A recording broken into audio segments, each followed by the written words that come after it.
Magandang gabi Pilipinas, narito na po ang latest sa lagay ng ating panahon.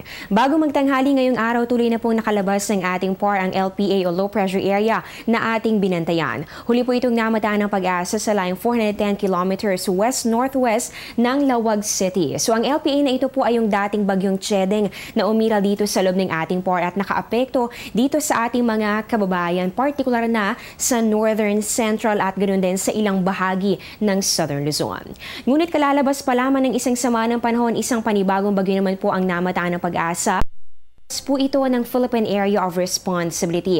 Ayon naman kay Pag-asa Weather Forecaster Hener Kitlong, malaki po ang tsansa na ito ay malusaw at maliit naman po ang tsansa na ito ay pumasok pa ng ating boundary. Malakas po kasi itong vertical wind shear o malakas po yung hangin sa paligid dito, kaya naman hindi po nagiging steady yung mga kaulapan na taglay ng nasabing bagyo. Sa ngayon po ay napakalayo pa naman ito, halos nasa 2,560 kilometers east of Mindanao, at sa ngayon po wala naman pong inaasahang magiging epekto sa anumang bahagi ng bansa.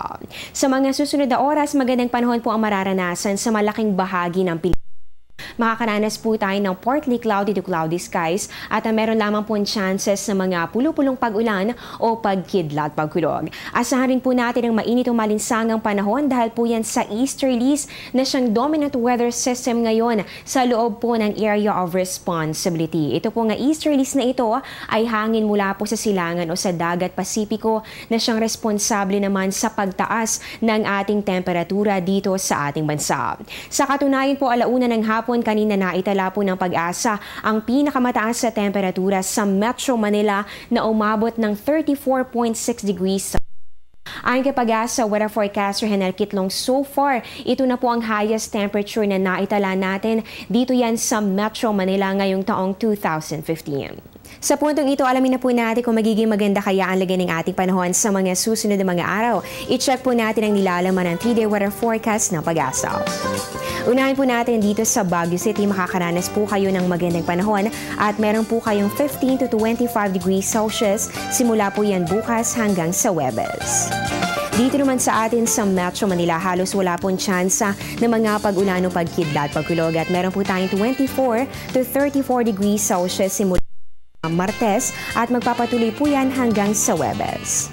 Para naman sa mga Cebuano, inaasahan po natin mataas po ang temperatura sa pagitan ng 24 to 33 degrees Celsius. Paghandaan na lamang po ang mga chances sa mga pulupulong pag-ulan o pagkidlat pagkulog. Simula po yan Martes at magpapatuloy po yan hanggang sa Thursday.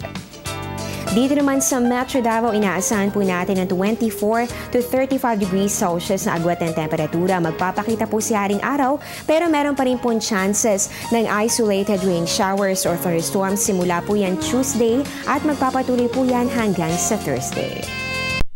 At panghuli na lang po natin sa may Zamboanga City, asahan po ninyo ang magandang panahon maliban na lamang sa mga pulupulong pag-ulan o pagkidlat pagkulog at meron po 24 to 35 degrees Celsius simula po yan bukas hanggang sa Huwebes.